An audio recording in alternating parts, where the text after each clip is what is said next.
అని తనకు తెలిసిన వృత్తాంతములు శిష్యునికి వివరించెను. పవిత్రమైన కార్యాచరణకు వచ్చినది కనుకనే గోదావరి తల్లి పవిత్రమైనది.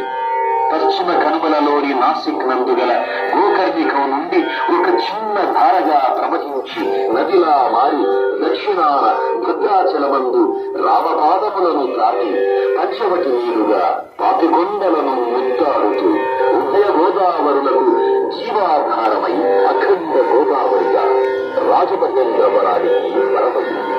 ఈ సప్త గోదావరికి సప్త ఋషులే ప్రతీకలై నిత్యహారతిస్తున్నారు.